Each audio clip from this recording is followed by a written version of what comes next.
Does this thing still work? Hello. Testing. 1, 2. Ladies and gentlemen, I'm back. Firstly, I feel shy. Like I already feel my armpits kind of sweating. Weird way to start. Ladies and gentlemen, I am back. Firstly, I'd like to apologize. For the hiatus. I know a lot of you guys just kind of understand already where it's like, bro, we get it. You had a wedding, this and that.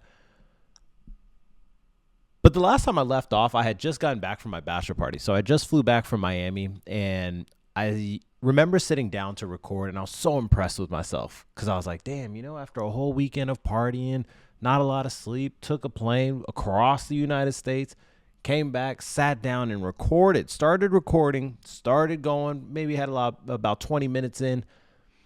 And I know I had to pick up Isha at the same time. So I cut it short and I said, all right, you know what? I'll get back to it after I pick her up, this and that. Never got back to it. From that point on, I was just kind of on my back foot for week after week after week. And it just became a time management thing. And we'll go into that bit a little bit more in a second. But between driving to work, driving back home, doing wedding stuff, doing work stuff, doing just kind of like tasks, right? Okay, you need to go to the mall, get a tuxedo. Okay, you need to go get shoes for this event. You need to go, call this person and make sure you're coordinating this with them. In addition to, okay, you know what? Maybe you should try to get out there. Get some exercise, hang out with people, do a little social. And then it just became a thing of like, do I want to take time to record? Do I want to take time to publish a podcast? Do I want to take time to just put something together and do it? And I kept on telling myself, bro, you know what? You got it. Just do it on this day. Keep it going. And then it just became a thing where it was like, at this point, it doesn't matter. We'll just come back after the hiatus, drop a couple episodes after that, and we'll be back.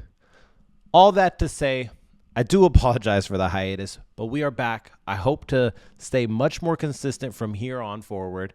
Since the last time we spoke, shit's been going down. I feel like shit's always going down, Like there's always something in the news that's like, oh shit, like how is that even happening in today's age? You got planes landing upside down. You got the government firing people left and right. People getting upset about having to say what they did at work. You got earthquakes. You got Severance. You got White Lotus. All of that. And what are we going to talk about today? LeBron James. No, I'm just kidding. I know what y'all are here for. Y'all are here for me to talk some shit. I know. No one wants to hear about the positives, right? Everyone's here to, let's get the tea. I hate that that's become a thing. Honestly, this whole like, what's the tea? I'm here for the tea. When I hate it, but I do like it. Like I hate that it's become this like, I hate picking up on the new era's way of talking. My generation, we had words like bling. We started, we were the wave of people putting grills in their mouth and stuff like that. I hate, when people say cap type shit. That shit makes me so angry. If you 30 years old saying type shit, ooh. But this tea, the tea, I started to fall in love with it. Now, regarding the tea, we'll get into a little bit of it. And I say that because I don't want to be too messy, as someone that isn't the most is not the, I know I don't know what the fuck I'm talking about half the time. But the other half the time, I do know what I'm talking about. And so I don't want to discredit people's work or, their efforts. Maybe it was my fault. And so, I don't want to come out and just outwardly talk shit. We're going to talk a little shit. But I was thinking, and I'll kind of allude to it a little bit more at the end of the episode, I think we should have Isha on here. I think we should have Isha back for another episode, maybe just a bonus episode where we just kind of rant, right? We do a little sprint retrospective, plan out the questions, have not only my side, but also her side. Because obviously the groom side goes through a lot of shit, but The bride side has a lot of stuff. Boy, oh boy, a lot of stuff. Now then, I know, there's a ton of things that I could cover, but I broke it down into 5 categories. And so if you see me looking off the screen, it's just because I'm trying to reference my notes so I don't go on 2 hours just rambling about nothing. 5 things. Overall impressions. It takes a motherfucking village. Probably didn't have to cuss, but number 3, time management. Number 4, let's talk some shit. And number 5, my highlights and lowlights. Now then, leading up to the week of, leading up to the, let's say, the Monday before all the events start happening, right? So maybe the weekend people start slowly flying in, maybe people from London, maybe some friends from other states. The week before, I felt like I was in an absolute blender, bro. Between having to balance work, last minute contract stuff, also just the simple fact of commuting back and forth from Culver City to Irvine. I stopped going to the gym. As y'all know, I stopped recording podcasts. And I would be at work trying to finish out last minute things. And there was a point, I remember it on Tuesday, where I kind of just looked at the screen and someone was trying to talk to me. And I felt like losing it. I felt like just closing my laptop and just leaving. Because you don't want to lose it at work, right? You don't want to be the person that can't handle your emotions, especially if you're trying to be a leader in the group. You can't be ranting at people. You can't be losing and be like, oh, it's my wedding coming up, this and that. And people think they understand. People do think they understand, where it's like, oh, well, I've had to plan a wedding before. It's like, yeah, did you? You had to plan a wedding. I'm not trying to discredit you. And that was probably still the biggest hill you had to climb, but you don't understand what I'm trying to throw. And I'm not trying to become a victim in this situation. I understand what we throw as South Asians, Indians in general. It's insane. It's quite literally insane. Is it a fun time? Absolutely. Of course it would be. If you put that much effort in, you're going to get a good time out of it. But it is insane. I didn't lose it. I came home. I did not touch a pot or pan or the air fryer. The air fryer actually broke. Goddamn thing broke the week that I needed it the most.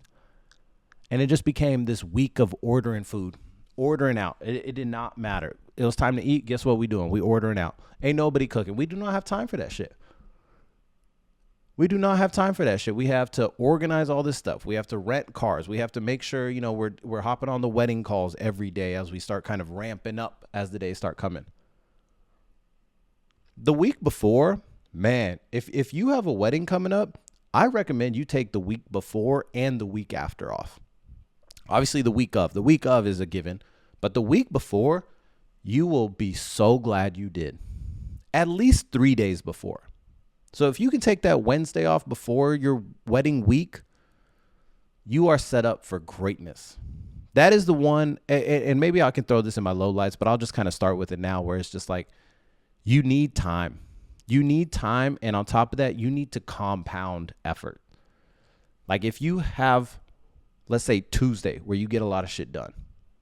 On Wednesday, you don't want to go back to work and kind of change your mind and change your focus and change your efforts into something else. You got to kind of stay on it. And that was when I kind of felt my most effective, is when, okay, you know what? Today, I'm just going to look at nothing but wedding shit. I love task switching. Well, I don't love it, but I just do it naturally. I love, okay, I'm going to do this and then I'm going to go do this. Okay, then I'm going to go do this and I'm going to go do this. But when I found myself being most effective was, okay, I'm going to take this wedding call. All right, and then I'm going to look at this spreadsheet. Okay, and then I'm going to place an order for this and this. Okay, then I'm going to talk to my family. Okay, then I'm going to talk to my sister. Okay, then I'm going to talk to Isha. And then I'm going to, it would all be wedding stuff. That would be an effective day. But when we would start getting into kind of, okay, now I'm going to take this work call at 9 a.m. Then I'm going to take this wedding call at 10 a.m. Then I'm going to, go eat lunch at 11 a.m.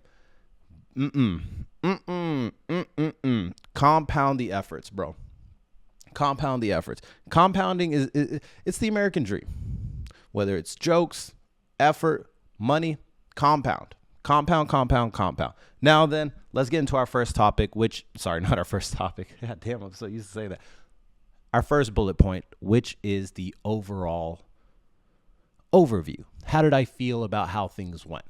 Now then, the wedding was 2 weeks ago, so March 15th. I'm recording this on a Friday, and overall, I think it went good. And I say that in a matter of like positive, all positive. I'm not trying to say like, oh, it wasn't great, but it was good. No, it was great. It was good. It was fun. Things went well.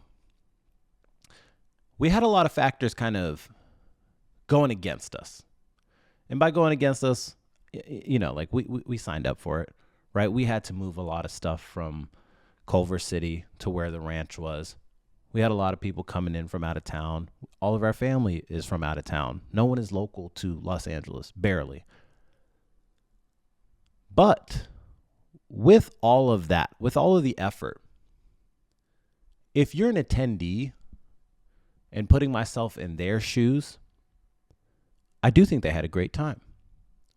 Sure, it was probably a little cumbersome, a little bit of friction landing at LAX, trying to get a rental car, driving in LA traffic up north an hour. But once you got there, you were pretty much taken care of. I keep telling people this, and I think this is my biggest takeaway, which is we got the basics really correct. The basics went really well. Starting with, and I didn't want to think of this as the most important factor, the food. The food. Ish and I obviously went for a tasting to select this caterer, and it was two things that kind of led us to go with him. And the caterer we went with, they are named Tandoori Group, and they're in San Diego. And we worked with the chef. Oh, I think he's the head chef, Varun. So if you're in the local California area and you ever need some Southern California area, you need some catering, go to him. Go to him. We went for a tasting, and don't get me wrong, we weren't like blown away where it's like, oh my gosh, this is the best. Every single dish we had was the best thing ever. No, we definitely had a couple of notes. A couple things where we're like, you know what, could we change a little spice on this? Could we do this? Could we do this different? But two things that we remember is, one, the price wasn't insane. The price wasn't insane like we got from some other folks. And two, we didn't feel like shit after eating all that food. Don't get me wrong. I did, because I take tastings as a challenge. When I get there and they put 7 dishes in front of me, I tell myself I'm going to finish all 7 of these dishes. But what I mean by we didn't feel like shit is when you have Indian food that's either super oily or just super, that feeling where you kind of just feel it seeping through your skin. It's not really digesting well. That shit's just sitting in your stomach. That kind of Indian food. Normally it's like a hole in the wall, like a little shopping center mall thing, Indian food. That is what we avoided. So with him, it just felt like good Indian food. We went with him, and I remember one of the first things I said to Isha was, he's a little cocky, but I really do like that. I like someone that kind of talks their shit, especially, I know I'm no food expert.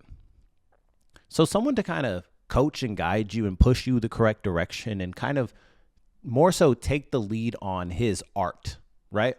You don't want to tell the DJ, hey, make sure you play this song and this song and this song. You want that DJ to be a little bit cocky, to know that, hey, I know the shit that I put out is good. So having that in the chef, even better. And it was so funny because, like, I remember the first initial menus I sent him. And I took inspiration from both of our older siblings' past weddings, in addition to ChatGPT. And I would send it to him. And his response would be, this doesn't make sense. This doesn't make sense. I think you should do this instead. And I did not argue a goddamn bit. I said, cool. You know what? I don't know what I'm talking about. You do this 100 times more than I do. So why would I not trust you? The food went amazing. People are eating this food for 4 days in a row, 3 days in a row at 4 different events.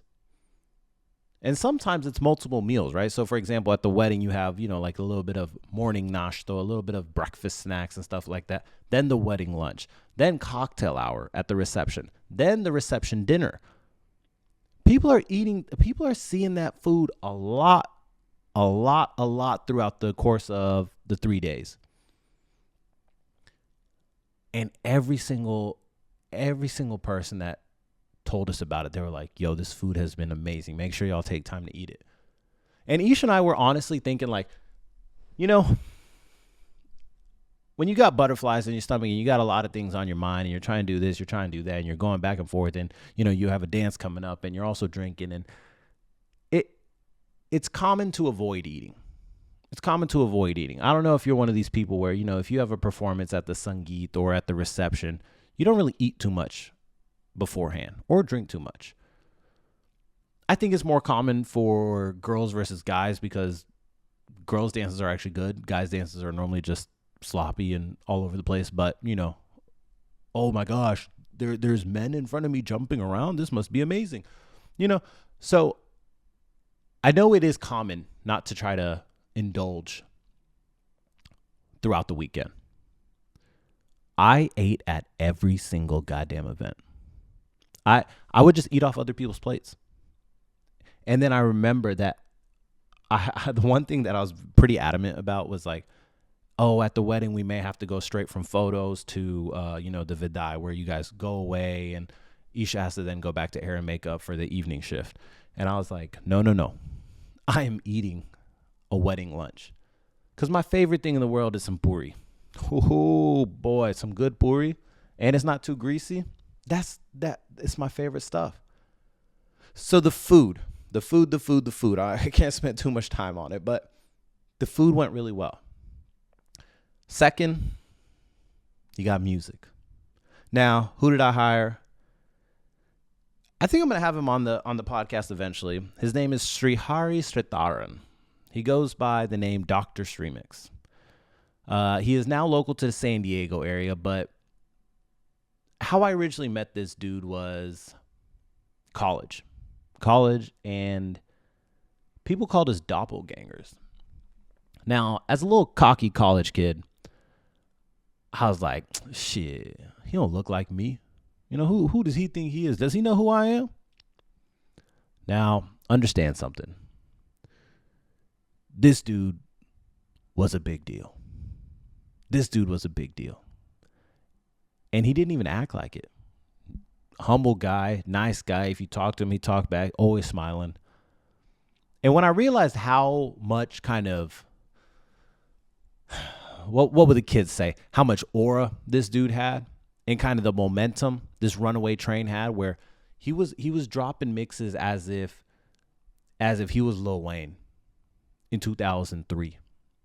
And people would just be waiting for that shit to hit SoundCloud. Oh, yo, he's dropping this Bollywood America mixtape today. We got to listen. Oh, yo, your dance teams needs a DJ. They have to go to this guy. Oh, yo, this dude's doing the after party. You have to go to this. That's what I'm talking about. And so when I realized he had that kind of motion, I quickly stopped fighting being cocky. And I said, yo, I'm hopping on this dude's bandwagon. I'm hopping on this dude's coattails and I'm riding this shit to the top. And we eventually met at a dance competition, and we were just kind of standing next to each other at an after party. People started taking a picture of us. And then eventually, from there, with more interactions, we started to, there was like, oh shit, like we're actually gelling, we're actually talking. There's actually a vibe here. Where, oh shit, are we actually friends now? I'm not just admiring the shit you do online. And he would come to Austin often for, like dance competitions, doing the after party, whether he was the DJ or this and that. And then a couple years later, he did my friend's wedding. Absolutely crushed it. There's just times that you look at people like throughout the course of an evening, and the DJ's going from one track to the next. And sometimes you can easily predict what these DJs are doing. And I told y'all about the DJs that, if they play All I Do Is Win, they're not in the top tier. If they play the Cupid Shuffle, they're not in the top tier. But when they play something and you stop dancing for a second and you look around like, holy shit, that's top tier. I get it. Each person has their own opinion. I'm telling you, this dude is top tier. And it is so important throughout the course of an evening. You don't even have to be dancing, right? You could just be eating food and you're hearing the music. And you know, it's not too loud. You can still hear people talk from across the table. The old people aren't complaining about how loud the speakers are blaring. Why do DJs do that? Why do DJs blow the speakers out during dinner? Like, bro, I'm trying to talk to people. You got me wanting to leave the room. I've never understood that. And so it's so many small things like that, in addition to being open to feedback. This dude is top tier, don't get me wrong, but there were some times that I was just like, hey, man, could you go a little less on the hip hop? Could you go a little less on the hip hop and go a little bit more Bollywood?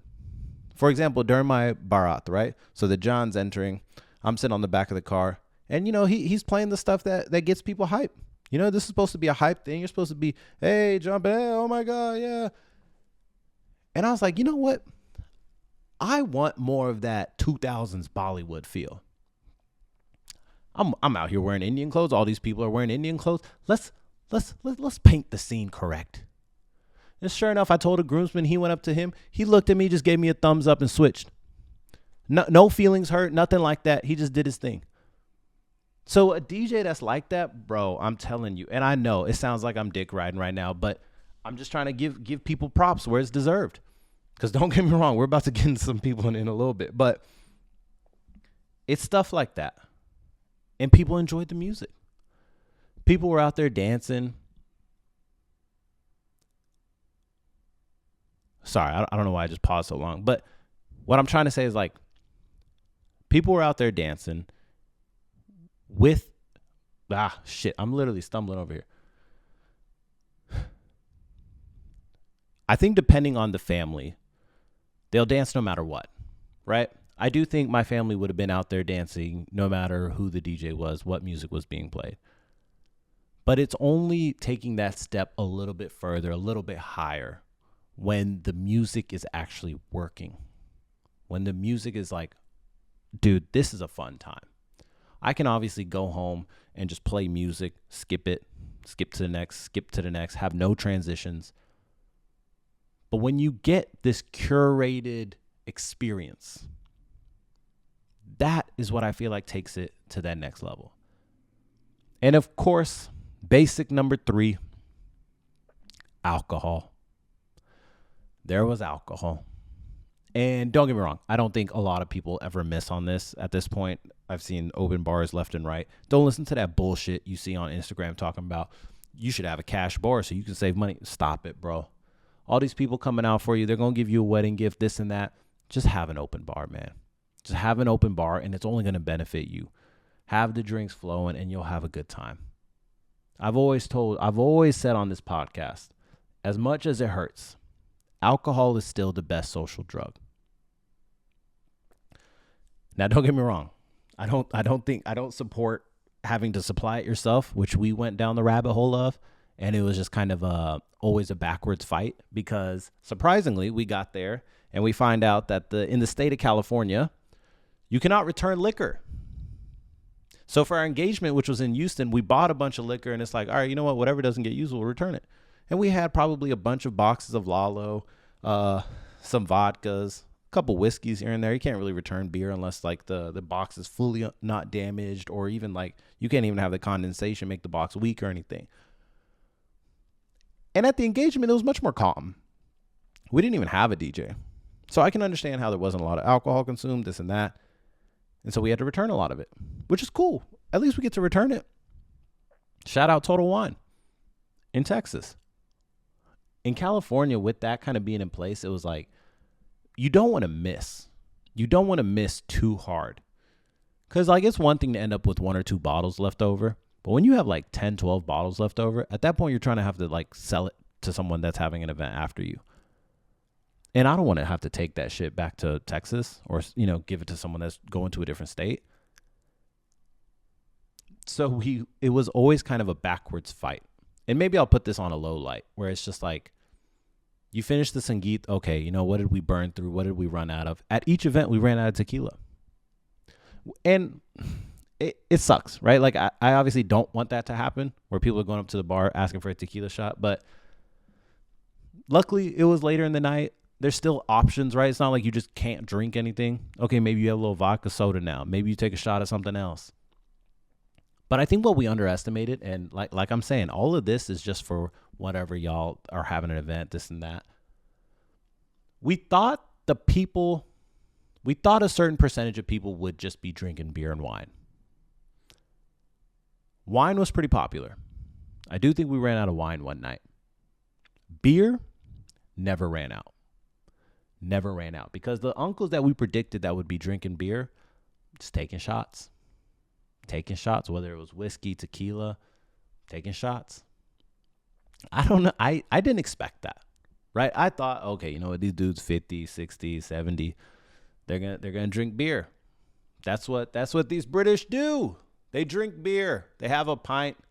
They have 2 pints. They have 7 pints. They can handle all the beer in the world.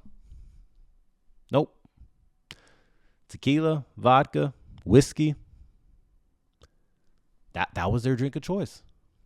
And I don't know. I think it's just an American culture thing. Like, you know, you're excited. You have your friends around. All the other kids are taking shots. Why the hell can't I?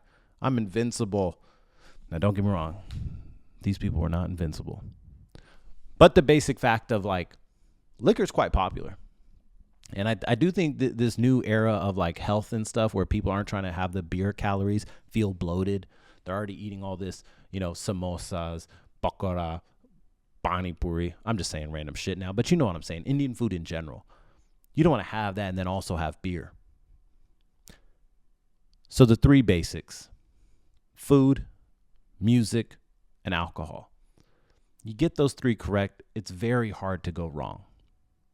It's very hard to go wrong. And then the other thing, actually, I'll add on to that, which I haven't even thought of yet, but it just came to mind, which was, you're not bleeding the events dry. And what I mean by that is the programs aren't taking up the majority of people's time. So when you arrive, you probably have about an hour to drink, mingle, eat. Then you probably sit down for a program, right? Program consists of a couple of speeches, a couple of dances.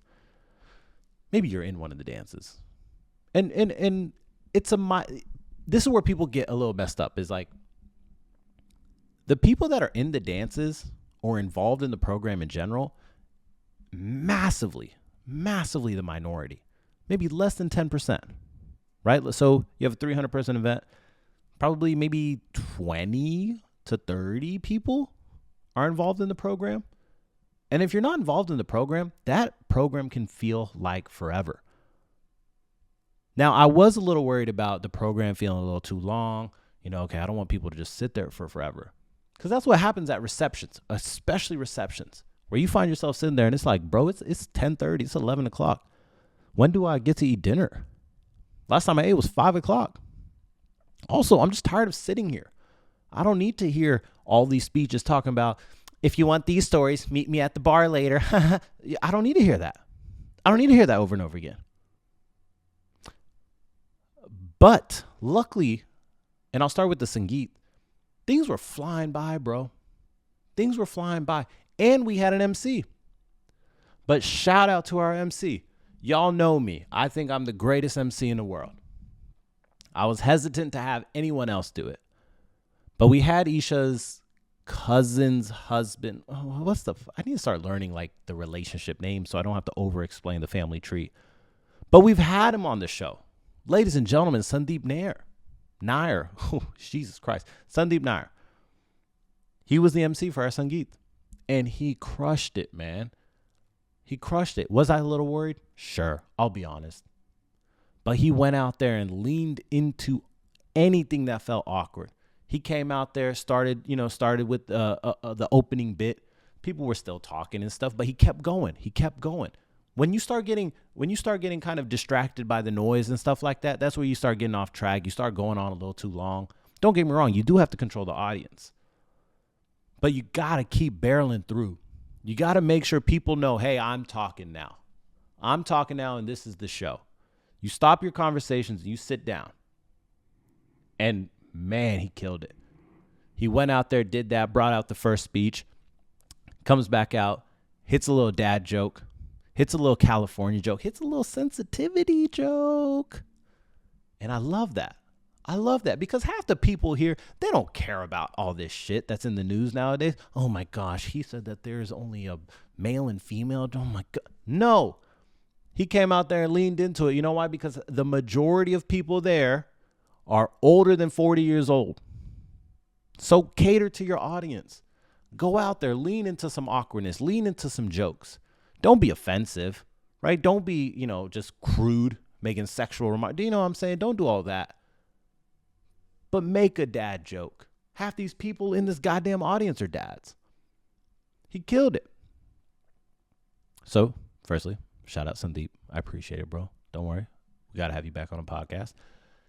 And then the speeches went smooth. Shout out Vishwa. Shout out Natasha. The speeches went smooth. Both of them leaned into kind of this cold audience. Oh, shit. Yeah, which we'll get into the weather in a second. But this audience was quite literally cold and cold. Cold being by temperature, cold being just like, they had just sat down. There wasn't really much entertainment before they gave their speeches. So they gotta lean into it some more. Then you have the dances. Damn. I'm starting to teeter into the highlights a little bit now. So let me keep it short by saying the programs are short. The time that you're sitting there not actually involved, sure, you're watching a show, was less than an hour. And I think that's the optimal length. Optimal length of time. We're already a culture that wants things done fast, right? We like TikToks. We don't like too long of a video. We can't sit through these Bollywood 3-hour movies anymore without a couple of breaks. You keep the program short. Now you give them a little garba. Now it's open dance floor. You can go eat some more. You can go drink some more. The evening is back to you. The evening is back to you where you can walk around, do whatever you want, talk to whomever you want. You haven't seen half these people in probably 5-10 years. Why not spend some time talking to them? Why do you need to hear 10 people give a speech? At the end of the day, this event is yours. The wedding is not for the bride and groom, not in South Asian culture. Cut it out. This wedding is for them. This wedding is for the family. Same thing with reception. Program flew by. By the time it got to my speech, which was technically the last item. So Isha gave her speech, then I gave a speech. I told myself in my head, and I was wildly unprepared. Not wildly unprepared. I wasn't fully prepared. I said, brother, milk this shit. Obviously, don't put people to sleep. But get to the point where at least some people are pissed off, right? Get to the point where some people are like, oh my gosh, is this going to end? But milk it, bro. You spend all this time, all this money, all this effort, all this headache to plan all this stuff. Milk it. But even with that, program is short. You get your time back. You get to do what you want to do. And I put that as the fourth basic, getting the basics right. Now then we move on to the next thing, which is it takes a motherfucking village. I'm going to keep this segment short, but there's just always so much to do, bro. There's just always a million moving pieces, and it quite literally takes so many people to be involved to get this shit done in an orderly fashion. I know I put way too much on my plate. But I'm also someone that doesn't like having people do stuff for me.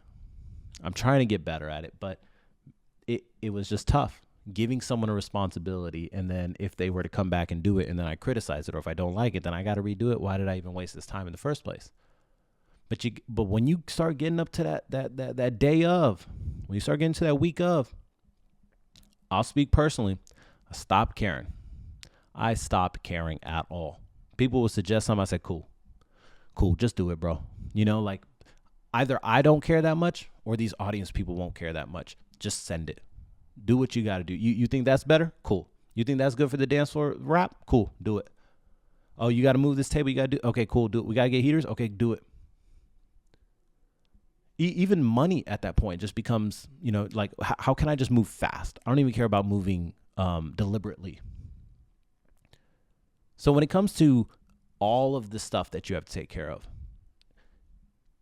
it is impossible to do that without, like I said, a village. And I'll give these two groomsmen a shout out, Vishva and Narain. I've mentioned them quite a bit, and it is honestly such a fault of mine that we haven't not done an episode together yet. But between them two, they busted their ass. Coming here the weekend early, they didn't take much off of work because they still had to work. But in any free half hour they had, they were doing something. Moving boxes, getting in a U-Haul with me, renting the U-Haul for me, renting the Bharat car for me, figuring out after party food, figuring out this, always something. And it gives you the headspace to, I need to call my mom. I need to make sure I do this for them. I need to rent a car. I need to do it. And it gives you that space. Now, that's just the groomsmen. You add on the family aspect where there's all these prayers. There's all these, we need to make sure we have a welcome sign for, this event. Okay, boom. My sister will take care of that. Okay, now for all these pujas, we have to have this item, this item, this item. We have to go pick this up from here. Boom, my mom took care of that. Even simple shit. Oh, I don't want to iron my clothes. Boom, my dad takes care of that. Now I'm just speaking from my side. Now you talk about Isha's side. Now, people are going to be like, well, why aren't you talking about what Isha did? Stop it. Obviously, she did a ton. She did way more than me. But it's like, it's her wedding. What did you think? She wasn't going to do anything? But you add on, like I said, the village. You add on her family, her sister, her brother-in-law, her parents, or her mom especially, ordering stuff left and right from India, sending it here. Bro, our package room was so every single day I would go downstairs to the package room to pick up some more stuff. We had 2 storage units at the end of it.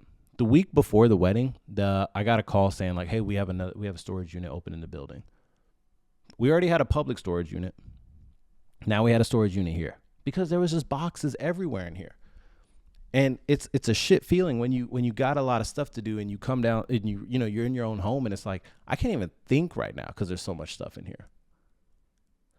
There was all of that stuff in here, right? We had 2 storage units full of stuff. We had to take a U-Haul trip, absolute full truck, all the way up to Santa Susana. Isha's cousin comes to help, loads all this stuff, does this and that. Now you get to the week of, right? The event's happening. Hey, yo, Chris and I need you to coordinate all the shuttle stuff. Hey, Neil, I need you to do this hotel stuff. Hey, Kunal, I need you to figure out this bar tab stuff. Hey, Sim, I need you to, coordinate dance practice with this guy and that guy. There's it's so many moving things. Hey, shout out, Sean. I know you're going to be like, hey, what happened to my name? Shout out, Urgent. I know you're happened to my name. Sid, you did a ton too. Rishi, oh my gosh. My brother-in-law, man was running around like crazy. Like crazy. He was the one constantly chasing the alcohol count. He was the one, okay, my sister needs something else done. Okay, hey, you need to go do this. He was basically my third groomsman that was on site that would help me do anything. Now, let's go to groomsman number 1, Reena Patel. Boy, she was so annoying, but like, if she was not annoying, half of my shit wouldn't have gotten done. Half of my shit wouldn't have gotten done, and half of my family stuff wouldn't have gotten done. I've never done this before, right? And look, I'm already a procrastinator by nature, which we'll get into in the time management part. But having her kind of just as my number 2, as my number 1. Who's my number 2? Who is it 1? Anyways, as my number 1. Always on stuff, every single day, thinking about stuff more than I'm even thinking about it. It's beyond helpful. It's impossible to do something as grand, as big as an Indian wedding without people. Moving on to the next thing, time management. I've been talking about this for a while. Are people going to listen to the whole hour about this? Okay, let's keep it going. Time management. I got to be better, man. Like, don't get me wrong. I think I did decent. And I'm glad that when I would come home, I would discipline myself to, hey, you know what? You don't have time for the gym today. You quite literally don't have time for the gym today. Putting in an hour is nothing. In an hour, you finally get up to speed and you're finally entering a space of like, okay, now I'm starting to see through the matrix. Okay, I did an hour on the laptop. I did 30 minutes on the phone. Okay, now I got to do an hour with Isha. And there's not that many hours in a day. Oh, you got to sacrifice sleep. And then you're going to, and then what? The next day you're shot? Nah, bro. When you're waking up at 5, hitting the road by 6, this and that, like, you got to keep it going. You got to keep it going. And so time management, I did better than I think I would. I did better than I thought I would. But man, the week of, there was just so much shit that I was just so irate at myself for. Something as simple as the dances, right? Sending out groomsmen dances, or, you know, like a handful of Isha's bridesmaids were in one of my dances. My sister's dance, my mom's dance, my dance with Isha. These are things that I wanted to have done by the end of January. Now, it's one thing to aim for something and then slightly miss it, right? Okay, well, I finished it in mid-February. All right. But when you're finishing it the week of, that's when it's like, why the fuck did I do this? Why? Like, I know plenty of moments that I had that I could have gotten this done. And you know, like, I get it. All roads lead to the same thing. At the end of the day, everything goes fine. It is what it is. You put on a good show. But it's just the stress behind some of the stuff. This is part of my low light also. Where, simple example, I didn't have a speech. I didn't have a speech for the reception. I didn't have Isha's wedding letter, a letter that I'd, give to her bridesmaid that she would take to her the morning of. I didn't have that written until the morning of. And this is shit that I kept telling myself, all right, I have time to do it right now. I'll do it right then. I need to do it right now. Okay, I have this time. Okay, I need to do this. I need to do this. I need to do this. Oh, shit, but I also need to practice this dance. Oh, shit, but I also need to make sure the alcohol's right. Oh, shit, but I also want to spend time with the people that are here in town. I also want to take in this moment that I'm in. I've already procrastinated up to this point. Fuck it. I'll take the stress. I want to enjoy this moment. The time management piece, man, I'm telling y'all, if you are a procrastinator like me, figure out some system. I don't have a solution. I truly don't have a solution outside of just take a day off of work. I get it. People say, oh, well, you can just do stuff on the weekend. It's tough. I don't know whether it's just me, but something about putting in actual effort on the weekend outside of remedial stuff, right? Like I like cleaning the house on the weekend. I like staying in the house on the weekend. So, okay, you know what? I'll move this stuff here. I'll move this stuff here. Maybe I'll iron some clothes, do some laundry. But actual deep work where you're looking at a laptop, figuring out this, figuring out that, maybe choreographing a dance, I personally don't feel like doing any of that shit. But during the weekday, okay, maybe, I take Tuesday off. I can't really hang out with anyone. Everyone's busy. They're all at work. Something like that is what I suggest to someone. Where if you find yourself a little behind on wedding stuff, even slightly, just take a sick day. Take a sick day from work and just knock some shit out. Knock something out. It'll be worth it. Don't kill the day, right? Don't fucking smoke a joint and then just be paralyzed for the rest of the day. But or do that. Take a little mental health day. Do what you got to do to get your mind right and just get stuff done before the week of. Besides the speeches and then even the dances, where I knew that I was in some good dances, right? I was dancing with people that are better dancers than me. Whether it was my mom, my sister, Isha, I knew I had to be good for those dances. I wasn't worried about the family dance. I wasn't worried about the groomsmen dance. Well, the groomsmen dance, I was a little worried because we went for it. We went for it, and we'll talk about that in the low lights. But overall, time management, that was definitely something that I walked away with being like, fuck, gotta be better at this. Not in just wedding stuff, but just life stuff in general. Gotta be better at this. Number 4, everyone's favorite part. Let's talk some shit. Now, I really love that when Atit was here, and if you guys haven't watched that episode, definitely check him out, and also check out his Instagram page. He's been ramping it up, and I've been massively just in awe of the stuff he's been putting in. Let me make sure this shit is still recording real quick. Give me 2 seconds. All right, we're good. When Atif was here, he mentioned, like people in the wedding industry being quite scam artisty. They take advantage of the wedding tax, right? People know that there is a higher budget for an Indian wedding. People are good with spending $1,000, another $2,000, another $5,000, another $8,000, another $10,000 extra on shit. Just because it's like, well, fuck it, we're already 150K, 200K in the hole. Might as well just throw another 10 grand on it. And he mentioned this to me where it was just like, there are people in the business that will capitalize on that tax. And as someone that appreciates a good businessman, I do get it, right? I do understand why people will charge maybe 10 times what the average rate is, or 2 times, right? 10 times is a little crazy, but 2 times what the average rate is.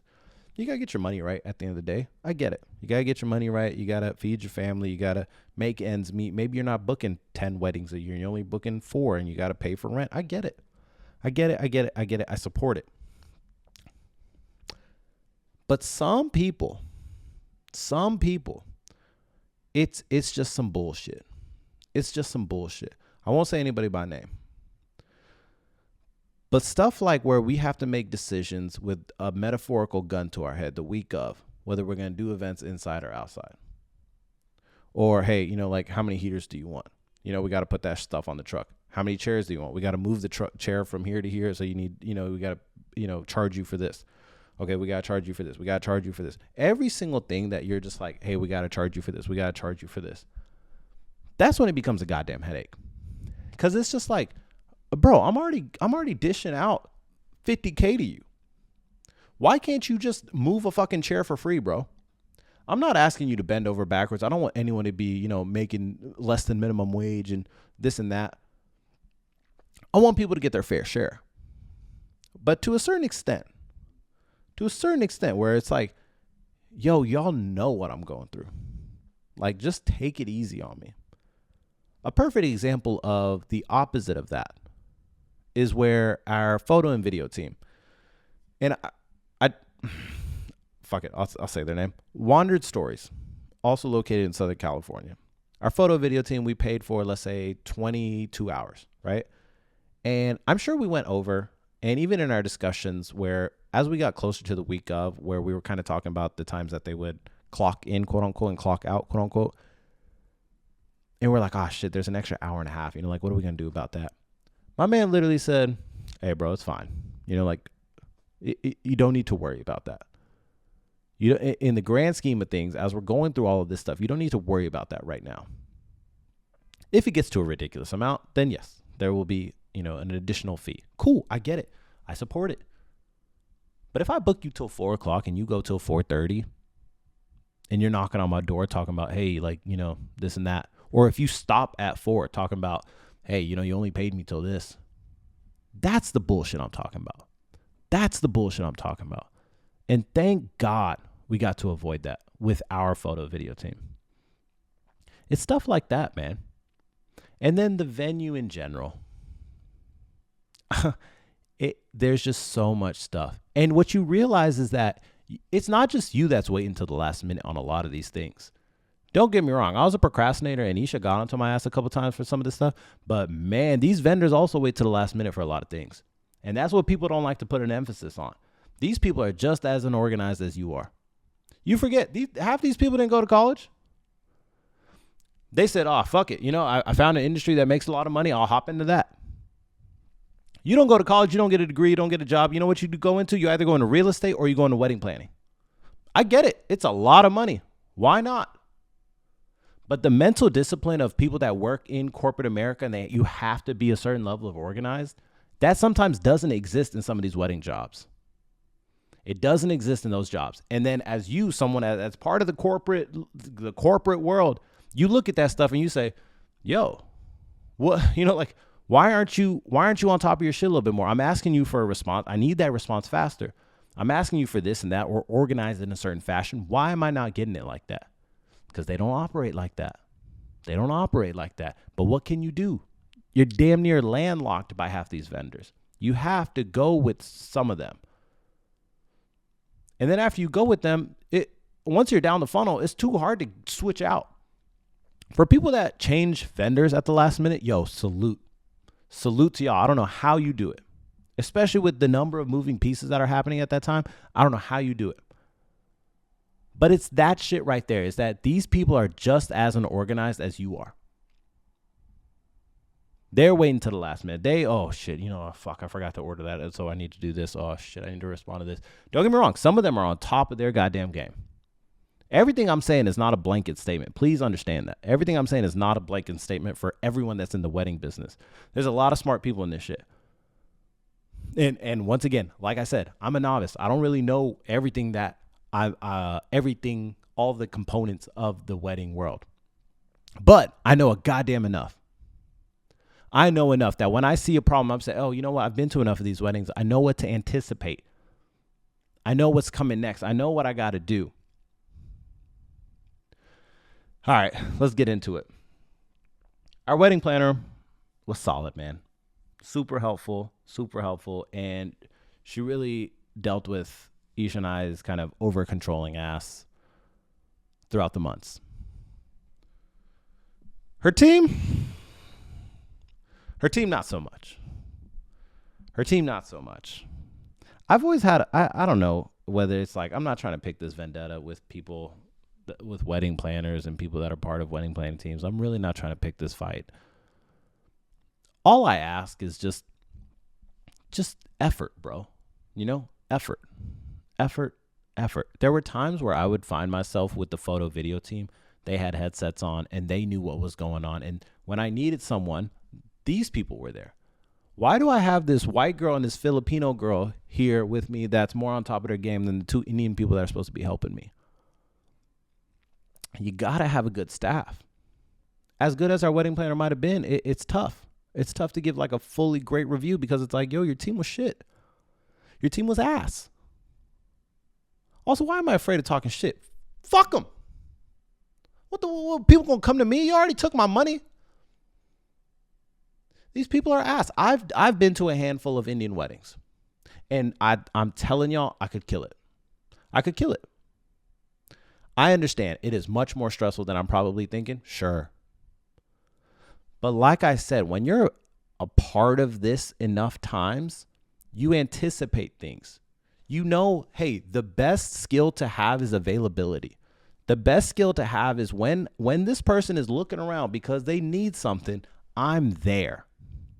I'm there within an eye shot. Whether it's you, your mom, your dad, I'm bouncing around. I'm moving. I'm constant.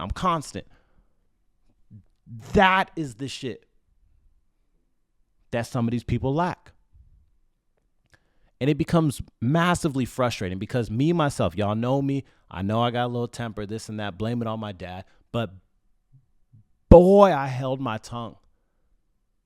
It's, like I said, it takes a village. You know why it takes a goddamn village? Because some of these people are stupid, bro. Why are my two groomsmen running around like they're my wedding planners? They know what's happening more than these people. These people were part of all these wedding calls with me all this time. And here's the thing about weddings. Let's just get this shit out there. They all go unorganized. As organized as you are leading up, shit always is hitting the fan. There's so many moving pieces that it is impossible to nail it. No matter how much time you spend on it, not everyone is on the same page. Not everyone's on the same breath. It is what it is. Oh, well, I've actually... Shut up. You know what I'm goddamn talking about. No matter how much you organize for this stuff, things always go astray. And you have to kind of plan for that. Okay, you know what? We're going to make a plan. We're going to plan for the plan to go to shit, and then we're going to react to the plan. And that's a good plan right there. Woo-saw. Woo-saw, bro. I'm sweating in this hoodie, right? It's shit like that, man. It's shit like that where, and I want to save some juice for Isha to kind of do her thing, because hearing her heated, it was like, oh yeah, I don't even need to be this heated because I know you're this angry. And the worst part about a lot of this stuff is like when it affects the family. I understand I have a short temper. I'll get mad at some stuff, but When my mom starts getting upset or Rena starts getting upset, my sister starts getting upset, that's when it starts being like, like you really starting to rock the boat. Or in-laws. Because our parents were so hands off, and I don't mean that in a negative way. They let Isha and I fly this plane how we wanted to. So then when you get to the week of, there are things that are impressive, right? Oh, you guys found this amazing caterer. You guys found this amazing DJ. You guys found this amazing venue. But what the fuck is this? That's tough. And when it starts affecting them, that's when it kind of starts affecting you even more. But overall, and I want to repeat this because I don't want people to think that I'm just shitting on this person. Our wedding planner was good. We didn't have to deal with any vendors the week of. She was on top of all of that stuff. She was coordinating with them. She would message us when they needed something. But it's that next level of just, you got to have a good team behind you. I'm going to rave about the photo video team. You know why? Because they had a good team. They had a good system. They had something in place. They were always bouncing around. These people had never done an Indian wedding before. And still, because it's actually that simple. It's that you have to just try. And as soon as you get frustrated, you got to keep trying. Now, let me talk about one vendor. Let's start getting into low lights, highlights. Low light. The priests, the Maharaj. Yo, this guy, my man. So I told my mom from the beginning, don't hire anyone that knows English. Don't hire anyone that knows English because they're scam artists. I don't like it. I get it. It's good for business. They know English so they can, communicate with a lot of our generation that's lacking in Hindi, Urdu, Gujarati. So I get it. A lot of these people need to know English. And a lot of them, start trying to be comedians on stage. Oh, this and that. And then people laugh. I get it. But my basic requirements for a Maharaj was he wouldn't try to be a comedian and he wouldn't go on too long, right? You don't want the program to be like 90 minutes. You don't want the wedding to be 2 hours. People are out here in the sun. You want to get through the events. Like I said, you want people's time to be theirs at the end of the day. I understand you're here for me, but I want you to have a good time. These dudes were tripping. You're in California when the Maharaj finishes up and he says, yo, you want to follow me on Instagram? Ooh, the shit that went, I said, what the you supposed to be a vessel of God. You just sat up there preaching to me about doing this, doing that. And you over here talking about following me on Instagram. What am I going to do following you on Instagram? Are you going to follow the podcast? You may preach about God. I preach. Not about God, I preach. That was one thing that, I actually found a lot of humor in, where I was just like, are you kidding me? I get it. In the digital era, you need this stuff. You got to, push your business. You got to get to these young people. Even, it's not even young people on Instagram. Everyone's on Instagram. So, for example, if my mom types in Maharaj, California, Indian priest, California, this guy might pop up. And that's business for him. I get it. I support it. I just don't like it. During the wedding, I got to the stage after entering, and my man said, all right, ready to bring her out? So, yo. I wanted a short ceremony, but do something. For anyone that hasn't attended an Indian wedding, oftentimes the groom comes out, he sits down, there's like a short prayer. Oftentimes, a lot of times it's actually not short. There's a prayer that goes on for a little bit, and then the bride comes out. The big reveal. People aren't at this wedding to see me. They're here to see the bride. The most mesmerizing thing that happens is everyone stands up. They look at this person that they either saw as a young girl or whenever they met her across life. She has all this jewelry on, a grand outfit, whether it's red, white, whatever race, culture, whatever wedding you're at. The bride coming down is a spectacle. Some people start tearing up. She's been awake since fucking 2 a.m. doing hair and makeup. She's barely slept. The only thing that's in her body is coffee, Gatorade, and maybe some Advil. The bride is a spectacle, man. And she's coming down the aisle. She comes to the stage, and I'm glad the sun came out because Isha was cold up there for a little bit.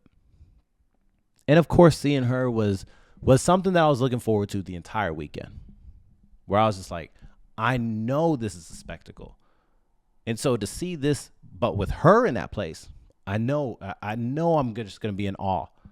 I think a couple people have a video of my reaction, so maybe I can try to find that and link it. But I'll put that as a highlight. Just seeing her in that spectacle moment. Back to the low light where we're talking about these mirages. Things were just kind of like, okay, come on. Let's just keep it going. All right, now we'll do this, now we'll do this, now we'll do this. And that shit pissed my mom off. I'm not the most religious person, but I also am like, if I'm going through all this stuff, I want to do it right. You know, I don't understand all the prayers. I don't understand all the pujas or the ceremonies, rituals, this and that. But I'm still down to honor it correctly. And so when you start kind of cheating it, or you kind of start being like, that's fine. You already did it yesterday. No. You do this shit right. And, not even to satisfy me. If you piss my mom off, bro, like I just said, as soon as you start making the families angry, that's when, you start making us angry. Not gonna lie though, as an audience member, you gotta love it. You gotta love it. That wedding went by so fast. Next, we had this unorganized photo list because of our own fault. But everyone got to come up there, take a picture. Ish and I had plenty of time to eat lunch, take pictures with our bridesmaids, groomsmen, and then do a vidai, walk off, and still had 5-10 minutes. Solid. So a low light and a highlight. Another low light. I've already talked about stressing about shit. The reception swamp. The stressing about shit, let's go back to that for a second. The biggest thing was the speech. I knew I could get the letter to Isha the morning of. I knew I could, when I know I can knock it out, it's like, I'm good. I know I can do this.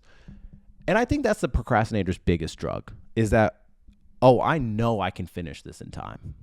Okay, I have a week to do it. Okay, maybe I started a week before. Damn, I'm really moving fast. I'm already at 20%. Okay, at this rate, maybe I can really cram it in and just do it 24 hours before, knock it out in time. And even then, I think there's a whole Huberman lab about the performance output is actually increased based on the adrenaline, stress, whatever drugs that are in your body.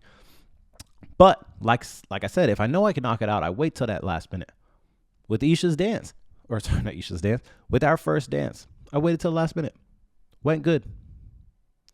But leading up right before cocktail hour, we're sitting in the casita because, we're just holding off before everyone goes into the tent. We come out for the grand entrance, this and that.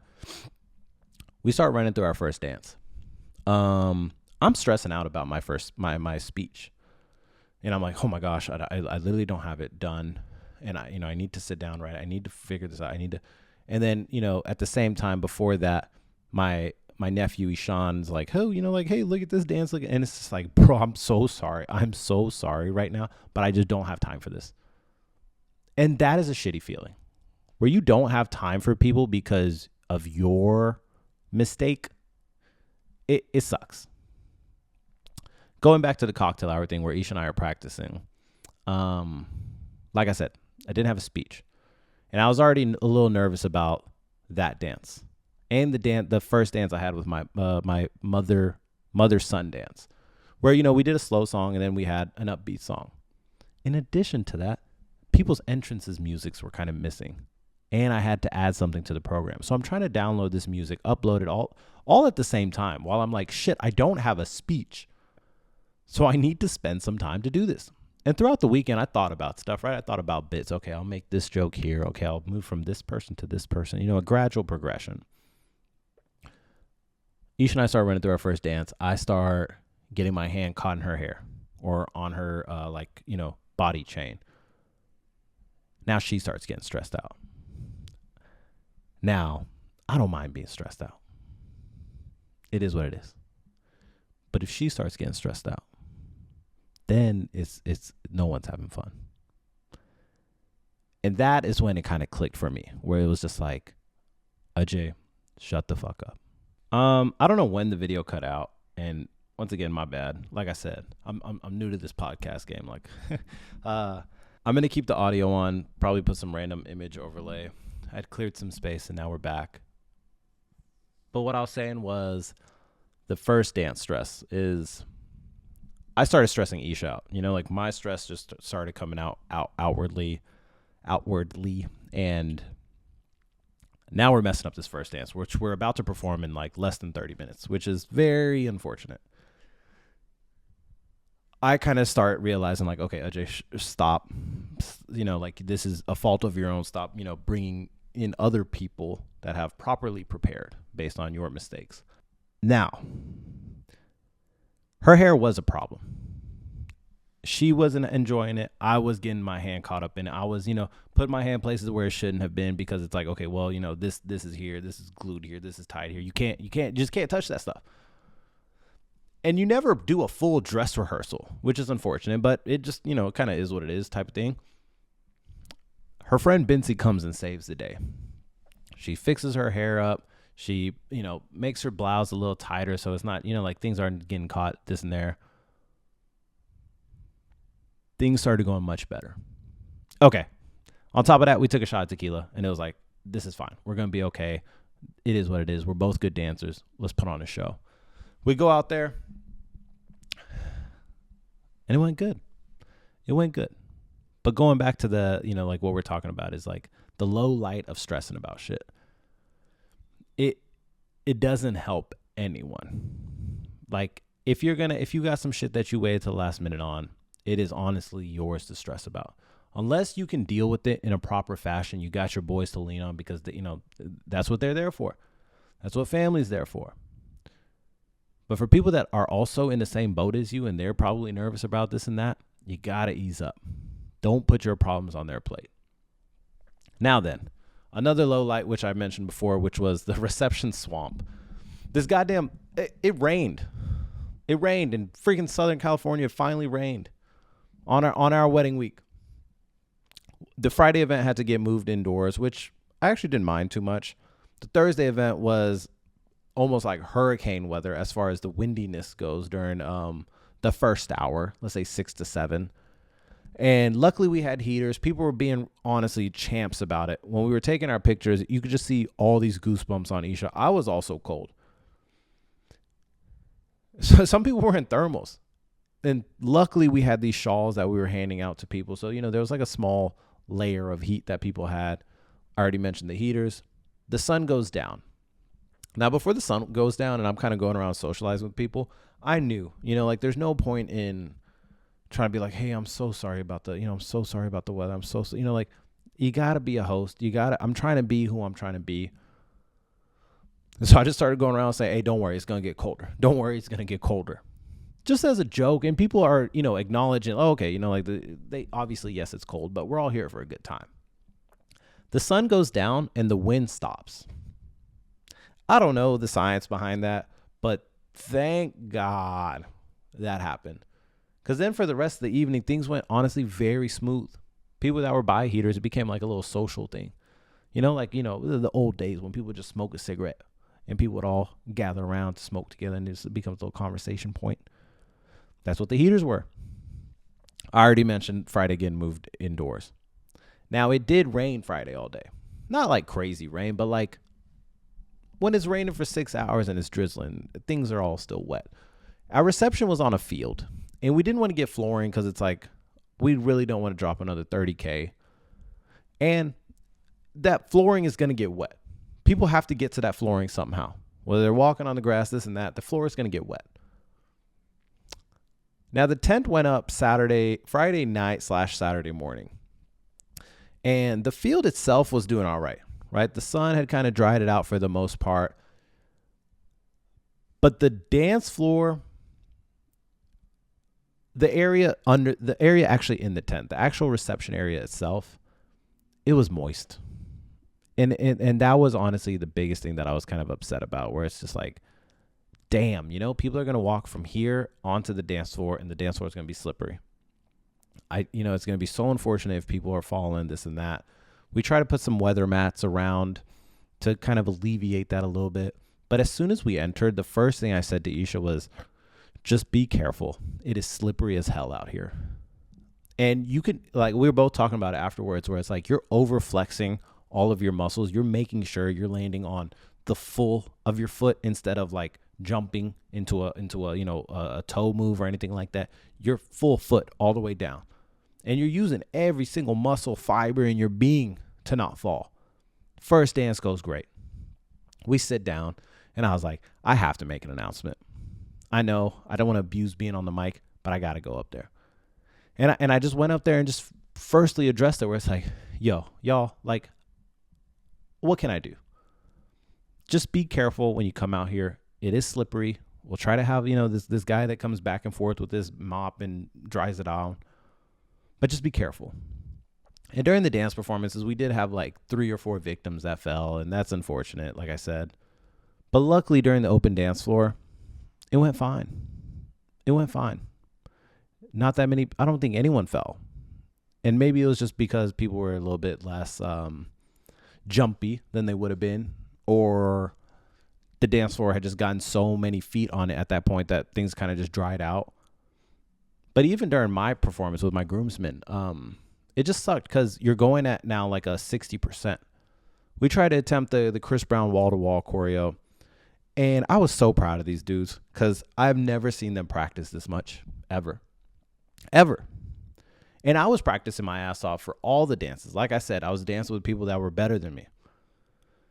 In addition to, from past dance performances, I've realized like, you know what? The reason I'm messing up a lot, or during showtime, this goes bad or this goes bad, is because I'm not properly preparing.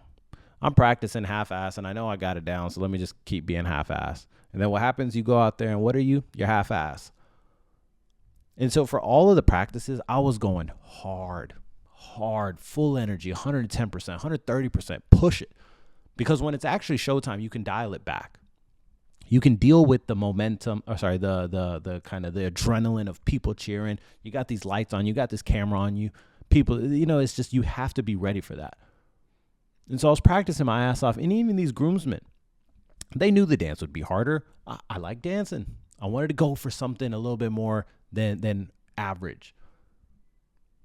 And I was so grateful for these guys for putting in as much practice as they did, especially with how much I procrastinated. But also, people, when it comes to guys, we don't learn until the last week at the earliest. And even then, I was actually going to cut people from that dance. We started with an Indian song, which everyone would have been in, wall to wall, which is like, you know what? I want this to be precision. I want only the 5 best dancers in this dance. And then earlier that week, I was just like, why? If someone's going to put an effort and practice this dance, who cares? Put them in this dance. I'm not some professional dancer. I don't want people to remember me for this dance. And if people are putting in the effort, let them be in this dance. It doesn't matter. But all of that gets cut short by having this goddamn swamp. And so let's say you're jumping in the air for a move. You're going at 50% because you do not want to bust your ass. I had a plan. If I fell, I was going to start the whole dance over. So that being a low light is just like an unfortunate dance floor. Luckily, I don't think it affected things too much, and the dance floor went good. I already talked about the wedding planner staff. Moving shit. Oh my gosh. There was just so many pieces. Like if you can throw your wedding at a hotel or somewhere that kind of already has things included, like let's say you do a palace in India and they'll take care of most of the stuff. There's so many small things, right? Whether it's return gifts, whether it's this stuff for the puja, outfits, safas, there's so many things. And all of that stuff was at our apartment that we had to then take to the ranch. That was exhausting. Especially with having to rent a U-Haul, moving boxes upstairs, this and that. It's, I know I keep saying it, but it was a lot, especially when it's time to come back.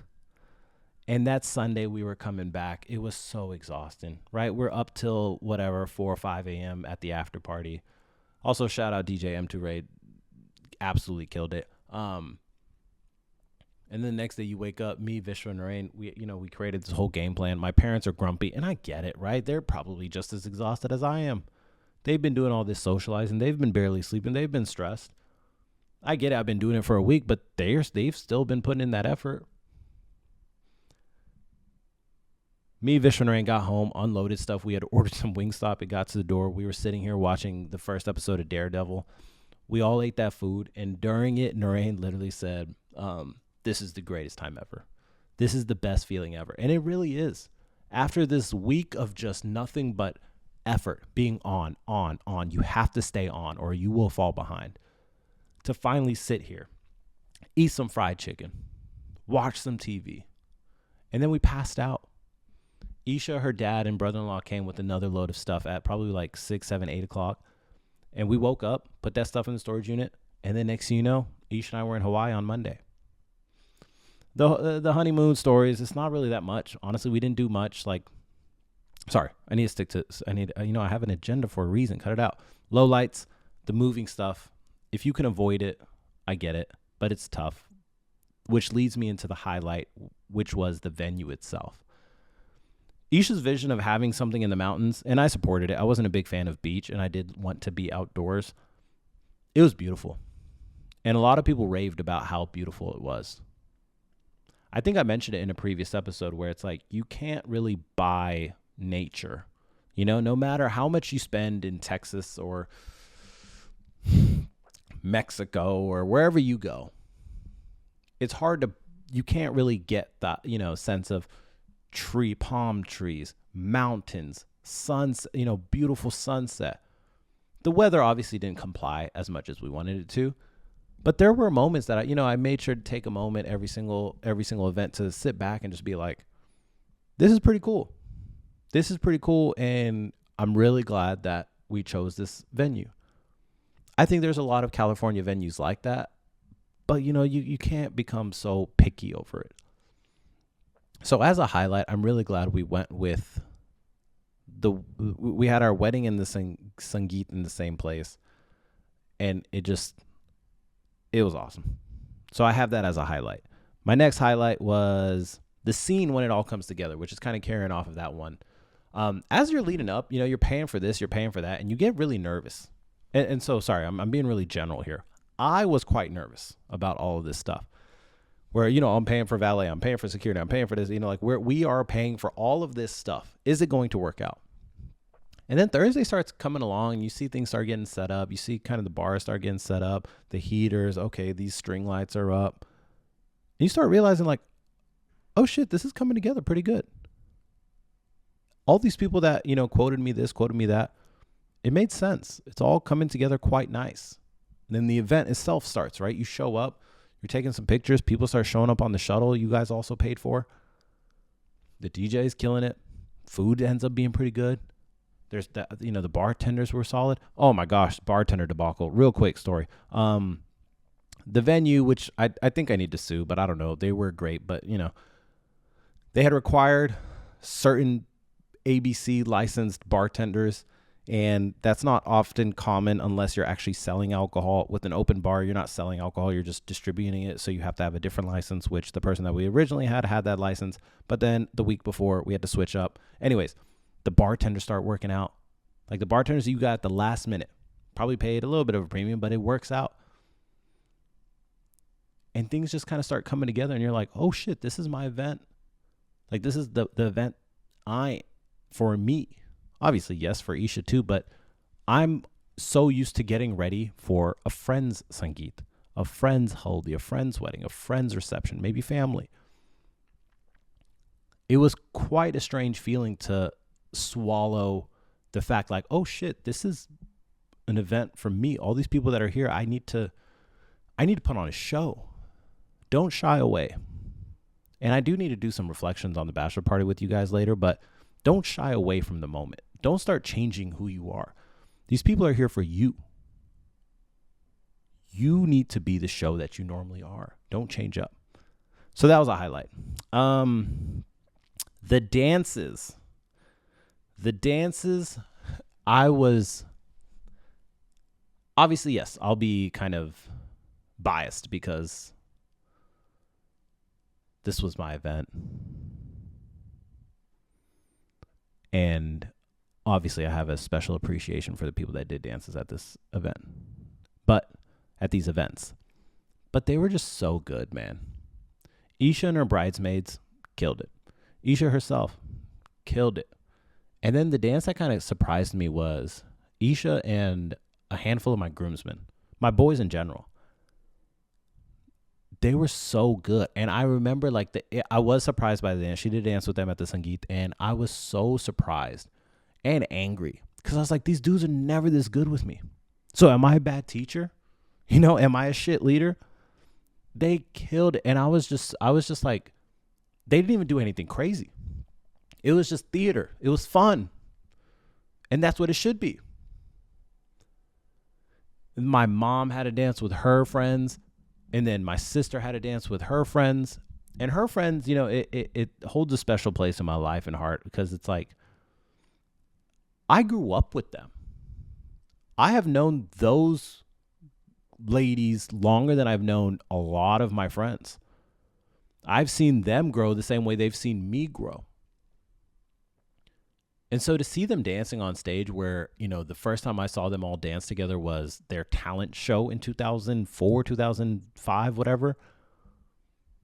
It just took me back to like, yo, I am so appreciative for this. I'm so thankful that firstly, you guys made it out. You guys all have husbands. You guys all have multiple kids.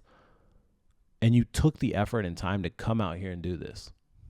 My sister, obviously, she has to, right? It's brother. You got to put on a show. And everyone knew she'd put on a show. It's kind of like the accompanying cast that I give more credit to. That I'm just like, wow, you guys put in the effort for this. Thank you, thank you, thank you. Also, Rena, great job. You killed it. I was very nervous for that dance because you kind of just get up in the middle of someone's performance and you're like, oh shit, I'm a part of this dance. And I was nervous for it, but like I said, I was going hard when it comes to this practice and shit this time around. And it went good. And then, like I said, the first dance with Isha went great. The dance with my mom went great. The only thing that I was like, God damn it, was the groomsmen dance. And you know what? 90%, you're still 90%. I'll take it any day of the week. Do I keep going? I liked my Saturday fits. It's a good feeling when you put your outfit on and it's like, oh shit, this works. I really do like what I look like right now. Do I think I got my haircut a little too early? Yeah, but luckily on Saturday, you kind of already have to wear a safa or a buggerty, whatever you guys call it. And then Saturday night, I love a tuxedo. I love a suit tuxedo. I just love, like I've always said, it's like my suit of armor. I feel invincible in that shit. And so just the Saturday fits in general, and I had some nice fits the days before, but I just wasn't, didn't love them as much.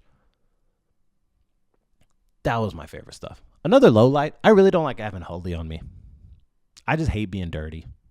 And then I had to get driven through the rain in a golf cart and this and that. Yeah, I just don't like having Huldy on me. So now, back from the honeymoon, back to normal life, back to getting into the corporate swing of things. Still struggling a bit. But I am glad to have it all done now. I think Isha and I kind of share this sentiment where it's like, it was fun. Would we ever do it again? Fuck, no. No. I really hope people had fun. If you're listening to this and you're an attendee, I really hope you had a good time. Just thank you again so much for coming. Thank you so much for making the effort. I really do appreciate it from the bottom of my heart. I am also glad that it's all done. It's nice to... Did it feel so different to be married? Damn, I shouldn't save this for the end. I should save this for the next episode, huh? Yeah. So let me kind of sum it up real quick. Did it feel very different to be married? Not really. I felt more of a difference after I got engaged than when I got married, if I'm being honest. Was it nice to kind of take this step in life? Of course. And it felt a little strange, right? Because, people kind of see me as the youngin' of the family, but, I'm 30. So it becomes this idea of like, well, it's got to happen, right? If you're going to do this, 30 ain't young per se. You got to lean into it. Eventually it's got to happen. But I am glad we did it. I am actually glad we ended up going with a big Indian wedding. Ish and I, when we first started dating, we always said we would do a small thing. I'm glad, we were our own greatest enemy, and we were able to make it happen. With that all being said, we are back to regularly scheduled programming. Don't worry, next week we'll be back to the normal topics, normal things. We'll get some interviews going. We'll really get this show on the road. I'm very, very excited to put some more time and effort back into the show, get my life going back in LA. And with that all being said, my name has been Ajay Patel.